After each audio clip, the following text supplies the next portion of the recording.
Welcome to another episode of John Works Too Much. Today's lesson is don't do drugs, kids. So, apparently somebody came in this bathroom and spent about 6 months remodeling it, which we can't possibly imagine, but there's some nice features about this bathroom. For example, you might look at this toilet and think, what could possibly be wrong with this toilet? Well, for starters, it doesn't really fill back up unless you kind of jiggle the handle, which, there it goes. Kind of a nice feature. Also, it's not exactly solid. So you might think to yourself, is that right? No. Let's look down here. Here's the sink. They had this thing custom made. But then, let me get down here. You see this right here? That's the wrong size. They brought in plumbing from over here and put in like an inch, 1 inch line instead of an 1.5 inch line. It's embarrassing. But then there's a tile. And it's not beautiful, as you can see. Like the drain's crooked and whatever. But also, that's not the worst of it. It also leaks behind the wall and goes into the next room in the garage and just rots things out. So we're going to tear all of this out, and then we're going to put it all new, and then you'll be like this. I can't wait. So, Kenny thinks he's funny. He told me this was cotton candy. Now my stomach's itchy. I pooped a hammer. All right, so a lot of you think like, I'm so smart. I want to do things the right way.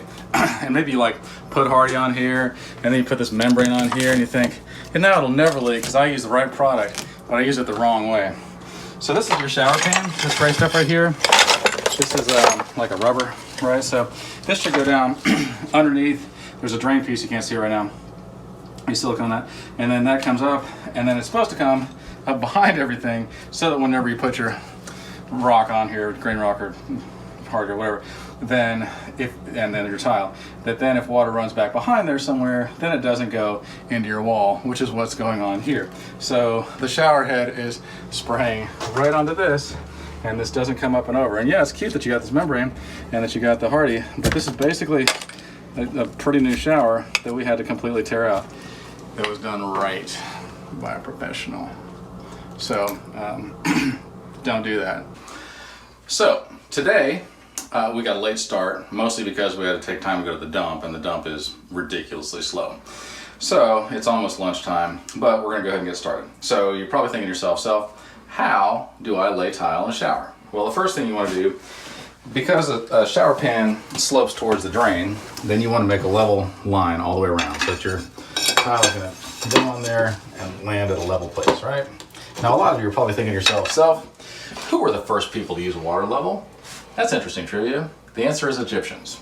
Egyptians used water levels, and so they just had a bubble in there, and they just brought the hose up, and they're like, that is level, because that's how it works. And they were like pretty smart. It was long before they built the pyramids, but not that long before. Maybe like 4 days before they built the pyramids, they discovered that you can use the water level. So anyway, we're gonna try to get this done by lunchtime because we're rock stars and ninjas, and that's what we do. And we can't wait to show you what beautiful things we can do when we take just a mess of tile and then lay it on a wall. It'll be amazing. We have time lapsed across 11.5 minutes. And as you can clearly see, we put in all this tile, which is truly beautiful. Now, some of you have asked me, what's up with these orange crosses? You might be thinking to yourself, I bet that's because this represents how many people in the country or the world have had COVID, and this represents how many people have not. And maybe that one up there represents how many people are immune. Incorrect. All this represents how many people maybe have got COVID, probably, and then, whatever. And then that right there, that's the people who died from it. They also died from other things, like shark attacks. They jumped out of an airplane without a parachute. Maybe they got COPD and emphysema, cancer, leukemia, and a bunch of other things, but also COVID. Those people died of COVID. That's them right there. Now, Kenny, I want you to have this. That way, I can't call you Nicholas anymore. Also, here, let me add this to it. That's your 6th sense. You see dead people. Maybe some of you are wondering from different parts of the world, what's it like in Texas in the summertime? Well, let me just tell you, it's hot. We're not in summer officially yet, that's another 10 days, but it gets real hot. In fact, it gets so hot that the other day I went ahead and wanted to cool off, so I put my head in the oven at 350 degrees. Now sometimes you sweat a lot and you start cramping up, but it's okay to microdose with bananas. So this will help you from not cramping. This and pickle juice. So this is how monkeys open up bananas, and they don't have to like fight it and all that stuff. You don't want to eat too much because you can overdose and get a potassium overdose. That's bad for you. You don't want that crap. You just want to take this. I have plenty. That'll definitely stop the cramps. But then sometimes you're thinking to yourself, my check engine light feels like it's on. I wish that I just don't feel like I have enough energy, you know? Maybe I need to fill up the old gas tank. So that's what we do. Me and Kenny, we drink gas, and it really, really does help. So all you gotta do, it's better if you keep it in the fridge, but this isn't refrigerated, so hopefully it won't be too bad. It stings a little, I'm not gonna lie. But I feel like I'm ready to go. Okay, I'll tell you what, we're gonna finish grouting this, let's go outside, we're gonna paint this house, we're gonna get a lot of stuff done today. I'm scrubbing the floors for my evil stepmother. Yeah? Yeah. You gonna go to the ball tonight? If I don't get them clean, I can't do anything tonight. Well, do you wanna go to the ball or what? I do want to go to the ball. I want to have a ball, for sure. You think you're gonna meet the guy like Prince Charming?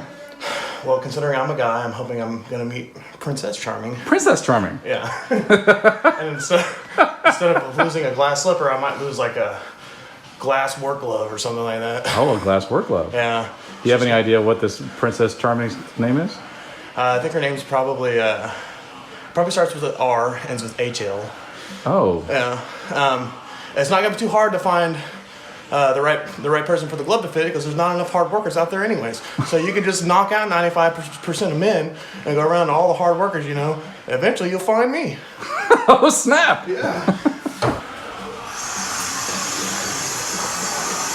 Oh, hey there. So you're probably thinking to yourself, I wonder if we did all this grout. The truth is, I did some of the grout, but Ken did a lot of it. But take a look. Now, isn't that pretty? We'll listen to an audiobook from Cookie Monster again. Also, this thing was an atrocity before God. And by that I mean the last guy, I don't know if he was a professional clown, but he definitely, like in his work, was a clown. But now, it works! We had to redo some plumbing and stuff. And this toilet was horrendous, I think you remember. But now, less horrendous, and it all works. Crazy! Yeah, so now we're gonna go and prep the house and paint a house because that's how we roll. Cool. So today, we've already grouted and put in a toilet and a sink, faucet, blah, blah, blah. But now, we're gonna paint this house. And I know what you're thinking. If you're gonna use a paint sprayer, how are you gonna get electricity? Since this street has no outlet.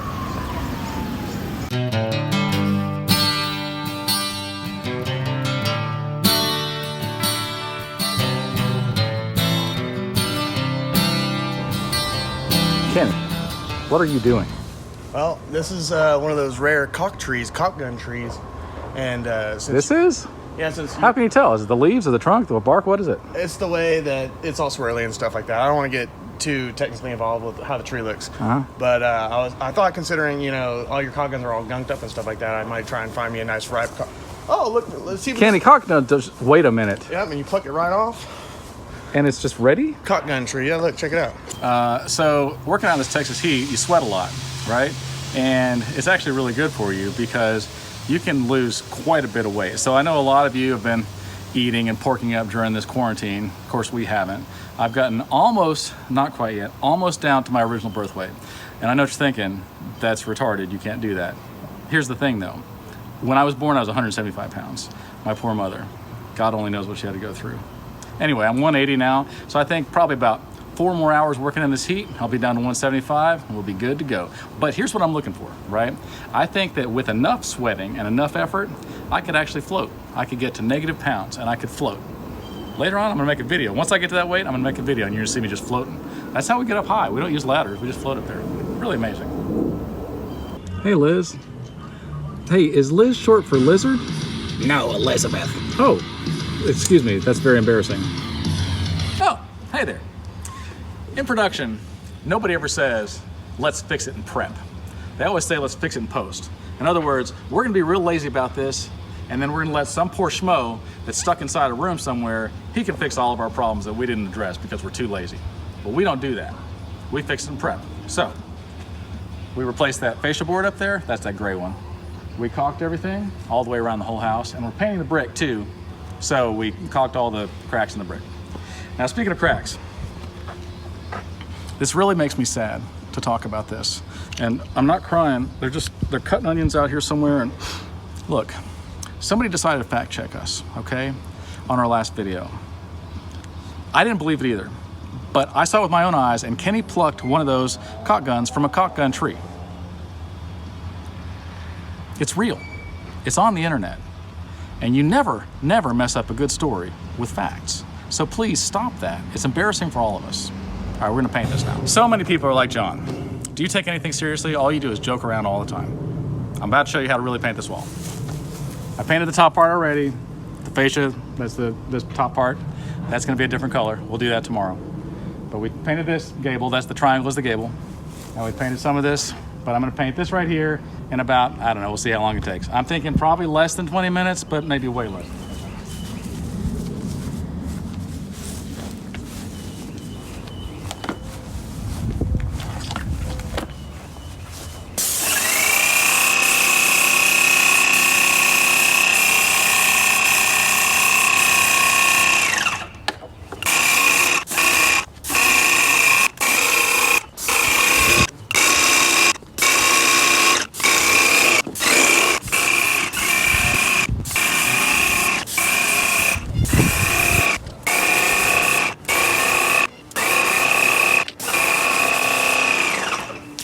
Drinking that gas really helped. Boom. I think that might have been 45 minutes. It might have been 3 minutes. I'm not really good with time, but that's how you do it. Obviously, we'll have to do another coat. Oh, hey there. So we're about to do a second coat of paint, and we don't need a tape measure to do that. But I've realized, because people ask me, that a lot of you can't read a tape measure. So I'm gonna teach you, because you need to know. This is what your dad should have taught you years ago. All right, so clearly there's an inch, 2 inches, 3 inches, and so forth. The feet are black, so there's a 1 foot and 2 foot and whatever. But also, whenever you're framing, you do it on 16-inch centers because sheet goods land on 4 feet and 8 foot sections. So there's 16-inch, 32-inch, 48-inch, and so on. It goes on. All right, so the American system is based on halves. So there's 1 inch, but then that big line, that's a 1/2 inch. And then half of that is a 1/4 inch, and half of that's an 1/8, and half of that's a 1/16. So there you have 1 inch, 1/16, 1/8, 3/16, 1/4 inch, 5/16, 3/8, 7/16, 1/2 inch, 9/16, 5/8, 11/16, 3/4, 13/16, 7/8, 15/16, and then another inch. So that's how that works. It's based on halves. Like, for example, half the population is below average. And maybe you're below average because it's not your fault. Maybe you're not just like soft in the head, but maybe somebody needs to tell you something. So here's what I'm gonna do. You can ask me literally anything, and I'll answer you in a video. One of these dumb videos that we make while we're doing way too much work. All right, love you too. So my mom always told me I could do anything that I dreamed of, and I want to thank her for that because I finally achieved my goal. I sweat enough that I got to a negative weight so that I could float, and I can't do it for long. It's a little awkward still, but I'm gonna float up there, and I'm gonna paint that last little bit of trim for you. So let's see if this works.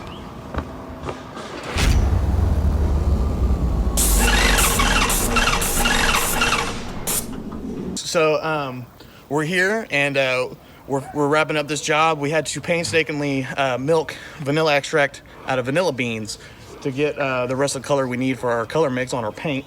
You see that we got a nice good green color. You might not think that vanilla beans extract this green color, but they do. Don't even look it up. It's not worth looking. The reason why we did that is because of this COVID-19 scare. We have to, create a barrier for COVID-19, make our customers feel real safe and sound. So that's what we did. And there's a specific way you have to put it on. You have to use a pinstripe brush. It took us about 52 minutes with a pinstripe brush to put all that paint on the fascia, but it was worth the effort.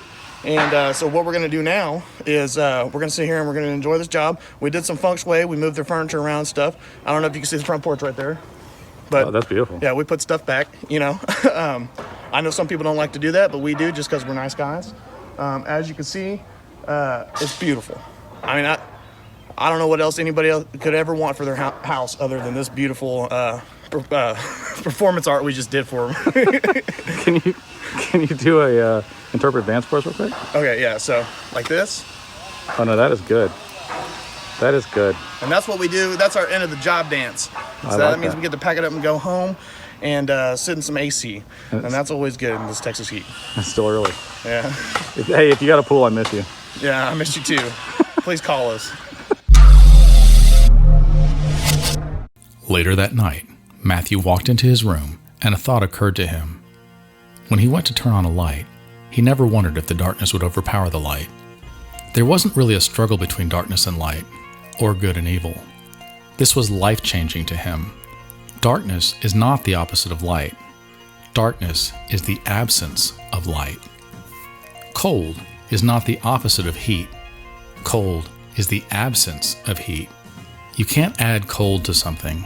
You can only remove heat, and cold is what is left. And evil is not the opposite of good.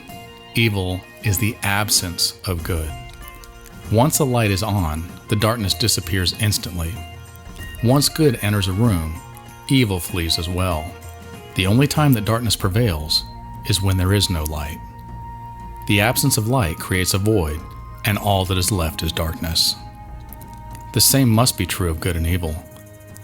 And so, if we live in a dark and evil world, then that is on us for not letting our light shine. More specifically, it was on him. Matthew took this knowledge as a responsibility to let his light shine in such a way so that no darkness could exist around him. He would no longer hide his light under a bushel. Everyday Angels by John Tennell.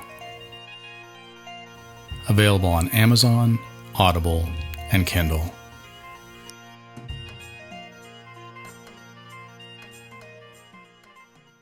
Oh, hi there. Welcome to another episode of John Works Too Much. So today, we are gonna enclose this porch because it's hot. And so people want to go out on their porch and they want to look at the rain and they want to look at the sun, but they don't want to feel it because we're not animals. So I had my engineer draw this up. It's all the plans and all the materials list, and it's pretty detailed. It took quite a while and I had to pay him several $1,000s, but he took care of it for me. I also, I got a prescription from my doctor and it says, you work too much. And so the prescription on it says, be prettier. Okay, well, that's kind of sad. So on the last episode, I said that I would answer any questions that anybody had, and several of you asked me questions. So Jane Parks, you asked if shrimp are the cockroaches of the sea, then why don't people eat actual cockroaches if they eat shrimp? Now look, Jane, obviously you're a hot girl, and so I don't expect you to be that intelligent. But that was a really intelligent question. And I gotta say, I do eat cockroaches, but I don't eat shrimp because they're nasty. Ugh. Okay, next, Chance. You always have a long answer, so I'm gonna give you a really short answer. Thanks. Okay, Mariah, tell your husband to stop drinking. Mike Femister, you have 30 seconds of an inch on your tape measure because you're a better person than me. Now you know. All right, Philip in Israel, you have amazing questions and I love you. Not in a gay way, but if you want to make out, I'm right here. And if you think I'm kidding, then I am, but if not. All right, why do animals always have eye sockets in a place where they have holes in their fur? I don't know. That's a good question. All right, if I could replace all the grass in the world with something else, what would it be? Porcupine eggs, naturally. Is cereal soup? Yes. So he also asked, if it takes 9 months as a gestation period for a human baby, then why doesn't it take 18 months for twins? It does, people just don't like to talk about it because it's embarrassing and they're like, you've gotten really fat and put on a lot of weight, and like, it's twins. So that happens. And then, are unicorns real? Well, of course they are. I mean, don't be ridiculous. They hide in places. If you run straight at a wall, then you'll end up in unicorn land. So just try that. And we should be done with this probably, I don't know, 28 minutes, something like that. So we'll see you soon. Love you too. Bye. I've got an audition to do tonight, video audition, and I do that a lot. So somebody was telling me that for The Walking Dead, that they had to go through weeks of training to learn how to be dead. I'm gonna show you how to do it real quick. Are you ready? First step, you wanna go pigeon toes like this, okay? Put your toes together, that's good. Then you rock back and forth. Then you kind of beat your chest. Then you try to grab your own wrist, right? Not like this, but like this. Then you try to bite your own ear. It helps if you drew. I'm not gonna do it right now. And that's how you act like you're a zombie, okay? So that's how you do it. Oh, hey, Yeah, so it's been 28 minutes because that's the standard amount of time that it takes me to do literally anything. We went to Lowe's. I taught you how to be a zombie. Hopefully that'll help your career. We got some lumber. Oh, we got to unload that lumber. Darn it. When are we going to eat lunch? Anyway, so we framed up a wall, and I figured to myself, I bet probably not everybody that watches these videos knows how to frame a wall, so I'm going to teach you. So come on. All right, so on the bottom, green lumber, see how this is green? Is pressure treated. It's got some kind of copper oxide, I don't know what it is. Anyway, it's pressure treated, so it's guaranteed for life against rot and decay. It can be in contact with moisture. You don't want to do it on purpose, but it can be in contact with moisture. It's not going to rot and bugs won't eat it. So your bottom board is always pressure treated. Super important. Deck boards are the same thing. Okay, so then we frame up on 16-inch centers. We talked about that. On your tape measure, they're red. So 16, 32, 48. So then that lands on a 4 foot, and obviously a 4 foot will land on an 8 foot and so on. So that's very good. And then you have these boards that go all the way up. This one, so these are windows. This is called a king stud because it goes all the way up. And right next to that is called a jack stud because it just goes up to where your header is. Okay, so the header has to take the weight. So if you were nailed to the side, then if it took weight, then it would, it could pull the nails out and it could break your windows or whatever. It could be bad. So you always make it take the weight that goes all the way down to the ground. Also, ready to get your mind blown? 2x4s are not 2x4. They're 1.5 by 3.5. You don't believe me? Check it. 3.5, 1.5. Told you. See how quick that was? The reason why is because whenever they're at the sawmill, and I used to work in a sawmill, they cut them 2x4 and then they run through the planer. That makes them smooth, and then they're down to 1.5 by 3.5. So when you make a header, 2 1.5s next to each other is only 3 inches, so you put a spacer in there to make it 3.5. And then that header has to take it. Now, this is a small header because this is not a load-bearing wall because we're just on this metal roof and it's not taking any weight at all. So we're just doing 2x4s, but on a bigger one, you'd want to use probably 2x6 or whatever's appropriate for what you're doing. Up at the top, we do double headers, and that's important because if you got a bunch of weight sitting up here and you just have one board and maybe the weight's in between when somebody's doing 2 foot centers because they're retarded, then it could bow the wood if it's a lot of weight. So you do you do a double header everywhere, and that's how you frame walls. So if you just apply those principles to literally everything you frame, you're gonna be just fine to frame up walls. So then we're gonna take this, we're gonna tilt it up. We can't do that because he's holding the camera. And then we're gonna anchor it in and level it and all that stuff. And then probably right after lunch, we'll have this whole thing done. So can't wait to see you guys. We're gonna go eat something. I hope you have something delicious. Love you guys, bye. Oh, hi there. So it's been yet another 28 minutes. We've had several 28 minutes throughout the day. As you can clearly see, we got all the stuff framed. We got all the windows and doors in. We got the siding up. We still need to caulk, so chill with you want to criticize all my work all the time, whoever it is. But it is very beautiful. The homeowners are happy. They're happy that they get to drink beer because I'm finally letting him off of work because I'm working him on his own job, whatever. And we want to talk to you about hydration. So a lot of people are, I think, like 70% water. I'm making these numbers up. I'm about 120% water, so I chug water like it's going out of style. Also, I exaggerate probably about 500% of the time. But anyway, that's what we did today. And tomorrow we're gonna come and wrap it up, and then we're gonna work on another job, and then we'll do some more siding on another house like day after tomorrow. I love you guys more than love. All right, bye. Oh, hey there. So it's still pretty early in the morning. The sun's up here, not all the way over here yet. And we got it done. We got done last night and it was kind of late, so we went ahead and came back this morning. We put on the 2 storm doors and then we caulked everything. The we looks like me, mostly on the caulking because it just happened that way. Anyway, a lot of people ask me, John, why do you work so much? And I've got to be honest with you, there's a lot of reasons. First of all, it helps me to not think about the fact that I'm alone and nobody loves me. That is it's a real good pacifier for me. But the real reason is because my phone rings a lot, and so then I want to help people out.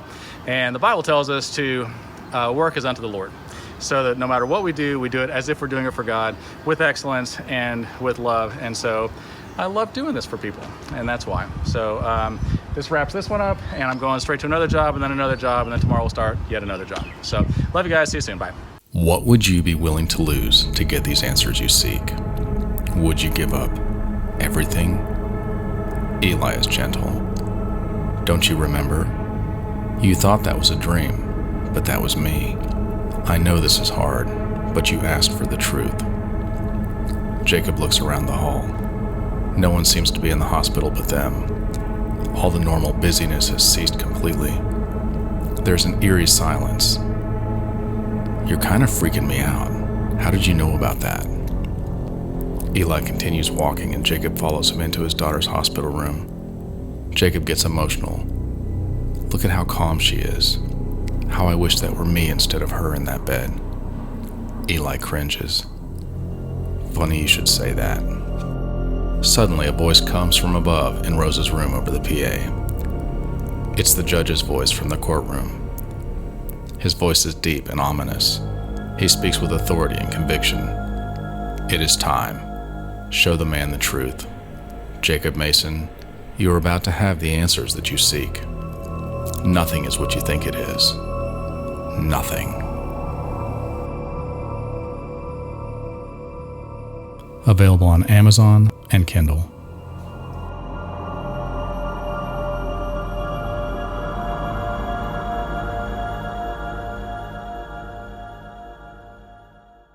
Hey there. You might be thinking to yourself, how do I install a doorknob? And how long would it possibly take? Months? Years? Weeks? Hard to say. Let's just open one up. Okay, this is a standard doorknob from Home Depot. And we're just gonna take this and put it in. It's really not hard. Okay, so you got a latch and that goes in, that's what catches on your door. Click, click, click. So you want that to go just like this so that when the door closes, it catches the latch. It can go one way or the other way, it's not that hard. Normally I wouldn't take this long, but I'm trying to explain to you how it works, so it's gonna take me a lot longer to put this doorknob in. Then you get the screws out of the bag. That's kind of challenging. But you guys seem smart and I think you can probably handle it. It's gonna be harder for me to explain stuff because I got stuff in my mouth right now, but you're gonna have to live with it. The doorknob comes with 6 screws. Take these little screws right here, and there we go, there's 1, there's 2. Okay, we've done a lot of the doorknob now. Now, you got a latch, okay? So, that goes in, come on over. Yeah, you can take a look. Take 2 more of your 6 screws, and then you do this. You don't have a drill, you gotta do it with a screwdriver. That's horrible. Buy a drill, you're better than that. Okay, now, this is a bed and bath. There's a couple different kinds of doorknobs. There's bed and bath, which has a lock because you want to lock your bedroom or your bathroom. There's hall and closet, which doesn't have a lock, and then there's keyed entry. And a keyed entry obviously has a key. So, when you pull it apart, there's these 2 screw holes in this thing, and then take a look down here. You jam that sucker right through there. That's pretty tough. There's this black thing that really lines up your screws for you. I take that out. Okay. Then you come in here, you gotta find where the lock is, and then you line it up, and then you gotta line up these 2 screws. This is pretty hard. So let's see if I can do it. Sometimes I can't. I mean, eventually I do. So you get those screws going.